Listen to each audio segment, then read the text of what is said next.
Good morning बच्चों।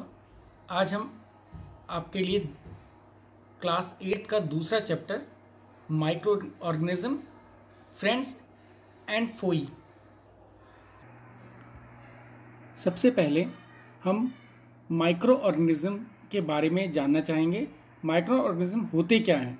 Micro organism यानी बहुत छोटे छोटे जानवर जो हमें आंखों से दिखाई ना दें। इनको माइक्रोब्स या माइक्रो ऑर्गेनिज्म बोलते हैं। They are tiny organism which can not be seen by naked eyes, हमारी नंगी आंखों से नहीं देखे जा सकते। लेकिन कुछ माइक्रो ऑर्गेनिज्म ऐसे भी होते हैं जिनको हम मैग्नीफाइंग ग्लास की मदद से देख सकते हैं।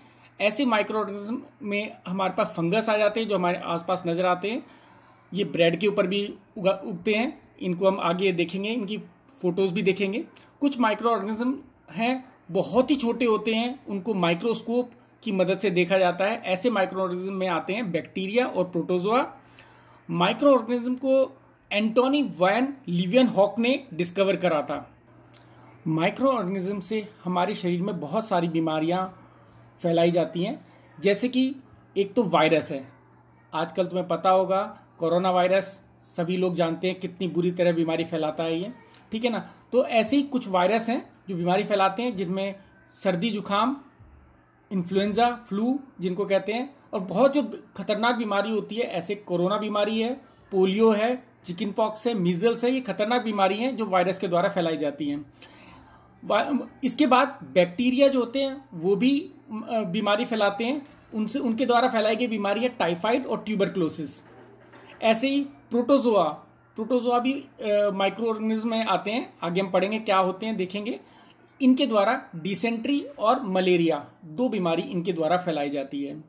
सबसे पहले हम माइक्रो ऑर्गेनिज्म की डेफिनेशन देखते हैं। Micro organism are microscopic organism that can not be seen with the naked eyes. These organism are usually unicellular in nature. ये एक सेल के ही होते हैं।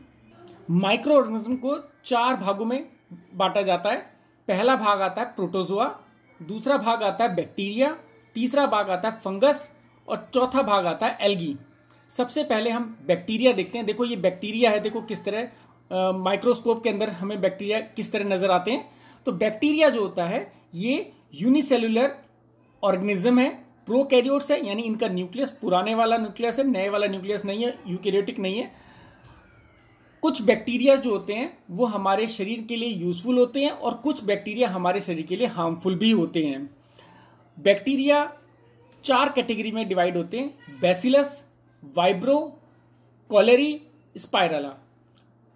बैसिलस रॉड शेप बैक्टीरिया होते हैं, वाइब्रो कॉमा शेप बैक्टीरिया होते हैं, कोकस जो होते हैं वो गोल बैक्टीरिया होते हैं, स्पाइरला ये स्पाइरल आकार के होते हैं, टेढ़े मेढ़े होते हैं। इसके बाद आता है प्रोबायोटिक्स। प्रोबायोटिक्स जो है ये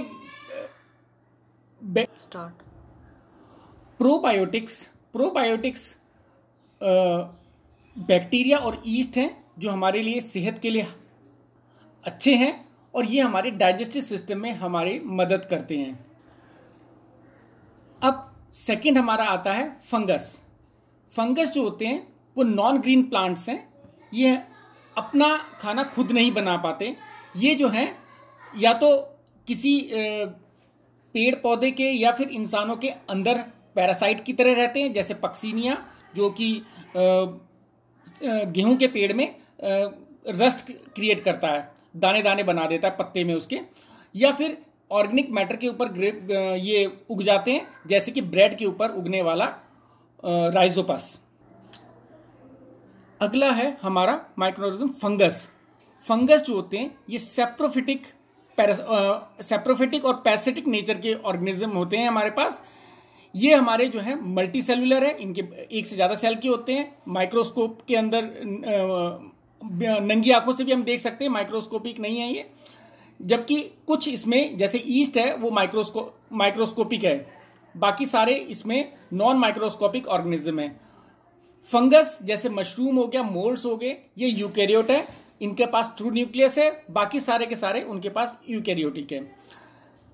जो हमारा फंगस होता है, अगर हम फंगस को ध्यान से देखें तो ये इसमें धागे नुमा भाग होता है। बहुत सारे धागों से मिला के बना होता है। इन धागों को हम हाइफी कहते हैं। They are thread like filaments which penetrate into the substrate, secrete enzyme to break down nutrients into smaller molecules and absorb them. ये जो धागे जो होते हैं ये किसी लिविंग ऑर्गेनिज्म के अंदर चले जाते हैं और वहां पर जाकर ये एंजाइम निकालते हैं। एंजाइम से हमारे मॉलिक्यूल्स टूटते हैं और वो पानी जैसे बन जाते हैं, फिर उनको ये एब्जॉर्ब कर लेते हैं। ये जो है, जो इनका रिप्रोडक्शन होता है वो एसेक्सुअल मेथड से होता है, सेक्सुअल मेथड से भी होता है, और ये स्पोर के द्वारा होता है। स्पोर इनकी सेक्सुअल यूनिट है। स्पोर जो है बहुत ही ज्यादा सर्वाइवल कैपेसिटी होती है। अनफेवरेबल कंडीशन में भी ये सर्वाइव करता है। जब इनको फेवरेबल कंडीशन मिलती है तभी ये ग्रो करके एक नया फंगस तैयार कर लेता है। ये देखो, ये हमारा राइजोपस फंगस है जो कि ब्रेड के ऊपर उगरा हुआ है। देखो ये इसका धागा है, ये हमें हाइफी कहलाता है धागे, और ये हमारा स्पोरेंजियम कहलाता है जो ऊपर गोल गोल भाग होता है इनका, ठीक है ना। ये हमारा पक्सिनिया है।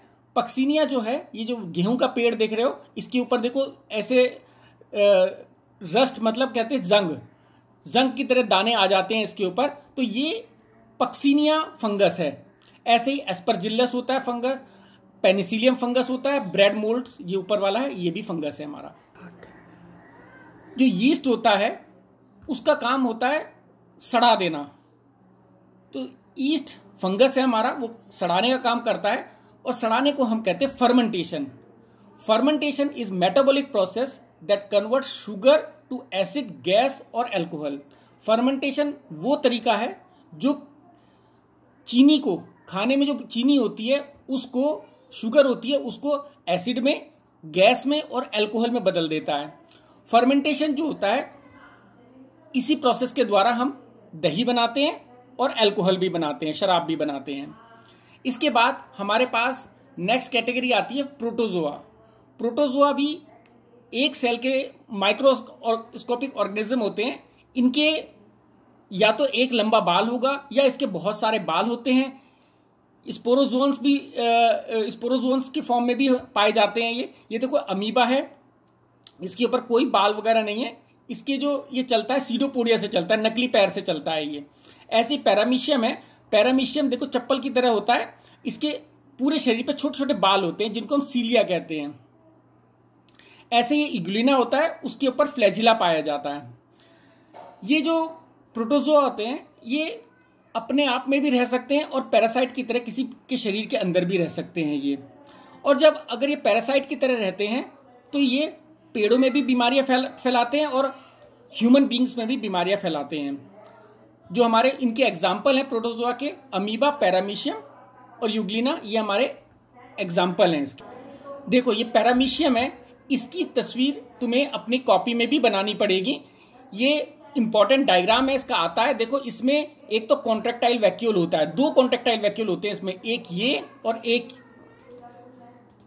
ये, दो कॉन्ट्रेक्टाइल वैक्यूल होते हैं। इसका ये मुंह होता है जिसको ओरल ग्रूव कहते हैं। एक न्यूक्लियस होता है, इसमें दो न्यूक्लियस है, बल्कि एक बड़ा न्यूक्लियस है, एक छोटा न्यूक्लियस है। और इसके बालों को हम सीलिया कहते हैं। इसमें खाने का वैक्यूल है, देखो खाने की जगह होती है यहां पर मुंह के अंदर, और ये खाने की जगह है। तो ये पैरामीशियम का डायग्राम तुम्हें बनाना होगा। इसके बाद नेक्स्ट आता है हमारे पास एल्गी यानी काई। देखो ये भी काई है, क्लैमाइडोमोनास है, और ये स्पाइरोगैरा, ये दोनों काई होती हैं, ठीक है। जो एल्गी है यानी काई, ये भी सिंपल प्लांट लाइक ऑर्गेनिज्म होते हैं, लेकिन ये पानी में पाए जाते हैं। They are usually aquatic in nature. इनके अगर हम सेल को देखें तो इनके पास सेल वॉल पाई जाती है और क्लोरोफिल भी पाया जाता है इनके अंदर, क्योंकि ये अपना खाना खुद बनाते हैं उसकी मदद से। एल्गी यूनिसेलुलर भी हो सकते हैं, मल्टी सेलुलर भी हो सकते हैं। इसका एग्जाम्पल है डायटम, क्लैमाइडोमोनास और सीवीड्स। अब आखिर में आते हैं वायरस। वायरस बहुत ही छोटा, आंखों से ना नजर आने वाला ऑर्गेनिज्म, माइक्रो ऑर्गेनिज्म होता है, और ये न्यूक्लिक एसिड से बना होता है, और इसके पास कोई शरीर नहीं होता, मशीनरी नहीं होती इसके पास। ये बिना किसी लिविंग सेल के भी रह सकता है, जिंदा रह सकता है। ये नॉन लिविंग की तरह भी रहता है और लिविंग की तरह भी रह सकता है, इसीलिए ये बहुत खतरनाक होते हैं। अगर ये किसी की बॉडी के अंदर चले जाते हैं तो ये बहुत खतरनाक होते हैं, और अगर बॉडी से बाहर निकल जाएं तो ये बेकार हो जाते हैं। ये अभी जैसे कोरोना वायरस ने देखो कितनी बीमारी फैला रखी है, ऐसे ही इसके वायरस से फैलने वाली जो बीमारियां उनके एग्जाम्पल हैं HIV वायरस है, इन्फ्लुएंजा वायरस है, रेबीज वायरस है, पोलियो वायरस है, टोबैको मोज़ेक वायरस है। ये सब वायरस के एग्जाम्पल है। और देखो वायरस की शक्ल कैसी होती है, कोरोना वायरस कुछ इस तरह का है, ठीक है। अब हमारे पास आता है कि वायरस और माइक्रोब्स, इन दोनों में फर्क क्या है। वायरस हमने देखा कि वो जिंदा मतलब लिविंग और नॉन लिविंग दोनों तरह के होते हैं, ठीक है ना। अगर वो शरीर से बाहर है तो वो नॉन लिविंग है, हमारे में बीमारी नहीं फैलाते, लेकिन अगर शरीर के अंदर है तो वो हमारे में बीमारी फैलाते हैं और जिंदा भी हो जाते हैं, यानी वो जिंदा और मरे हुए दोनों तरह के होते हैं, ठीक है ना। तो वायरस माइक्रोस्कोपिक ऑर्गेनिज्म होते हैं। They are different from other microbe because they reproduce only inside the cell. वो रिप्रोड्यूस सिर्फ सेल के अंदर होते हैं ऑफ द होस्ट, जिसमें वो बीमारी फैलाते हैं, उसी के अंदर ये रिप्रोड्यूस होते हैं। चाहे वो प्लांट हो, एनिमल हो, या कोई और दूसरा बैक्टीरिया के अंदर भी वो अटैक कर सकते हैं। Outside the body of living organism they do not show any reaction. Body के बाहर वो कोई रिएक्शन नहीं करते, and hence can be crystallise and store like non living things. इनको हम चीनी की तरह क्रिस्टल बनाकर भी रख सकते हैं। अगला क्वेश्चन हमारे पास आता है, माइक्रो ऑर्गेनिज्म कहाँ रहते हैं, where do micro organism live. Micro organism can survive in all kind of environment. Micro सभी तरह के एनवायरमेंट में सर्वाइव करते हैं, चाहे वो आइसी कोल्ड हो, बहुत ज्यादा ठंडा क्लाइमेट हो, गर्म स्प्रिंग हो, हॉट स्प्रिंग्स हो, डेजर्ट्स हो, मार्शी लैंड हो, ये हर तरह के एनवायरमेंट में सर्वाइव करते हैं। कुछ जो माइक्रो ऑर्गेनिज्म है वो इंडिपेंडेंटली रहते हैं, अकेले रहते हैं, और कुछ किसी दूसरे जानवर के अंदर रहते हैं, पैरासाइट की तरह से। माइक्रो ऑर्गेनिज्म जो हमारे आसपास हैं वो हमारे लिए फायदेमंद भी हैं और नुकसानदेह भी हैं। अब हमें कैसे पता चलेगा कौन सा माइक्रो ऑर्गेनिज्म और हमारे लिए फायदेमंद है और कौन सा नुकसानदेह है। अब देखो माइक्रो ऑर्गेनिज्म हमारे लिए क्या क्या काम कर सकते हैं, हमारा यूज क्या है उसका। एक तो वो हमारे लिए कर्ड बनाते हैं, दही, ब्रेड बनाते हैं, केक बनाते हैं, ये माइक्रो ऑर्गेनिज्म बनाते हैं। ऐसे ही वो शराब यानी अल्कोहल बनाते हैं, वाइन बनाते हैं, एसिटिक एसिड भी बनाते हैं। ऐसे ही वो दवाइयां भी बनाते हैं और वैक्सीन भी बनाते हैं, और वो हमारे एनवायरनमेंट को साफ भी करते हैं। वो जमीन में रहकर जमीन की फर्टिलिटी को भी बढ़ा देते हैं। ये सारे हमारे उनके यूजफुल इफेक्ट हैं। ऐसे हार्मफुल इफेक्ट अगर हम देखें तो वो पेड़ों में और आदमियों में और जानवरों में बीमारियां फैलाते हैं। दूसरा है वो खाने को खराब कर देते हैं, उनको जहरीला बना देते हैं खाने को, ठीक है ना। अब देखो हम इसको पढ़ते हैं, how are bacteria useful to us. Bacteria हमारे लिए किस तरह यूजफुल हैं। तो bacteria are useful because it decompose organic waste. ये ऑर्गेनिक वेस्ट जो किसी जिंदा चीज के अंदर से निकलने वाला वेस्ट प्रोडक्ट है, वो जो है उसमें उसको डिकम्पोज कर देते हैं। It is use to preparation of medicine, दवाइयां बनाते हैं। Increase soil fertility by fixing nitrogen, nitrogen को फिक्स करके ये सॉइल की फर्टिलिटी बढ़ाते हैं। It is use to in setting of curd, दही बनाने काम आते हैं, चीज बनाने काम आते हैं, अचार बनाने काम आते हैं, और दूसरे फूड आइटम बनाने के काम आते हैं ये। अब एक आखिरी question, how yeast is useful to us.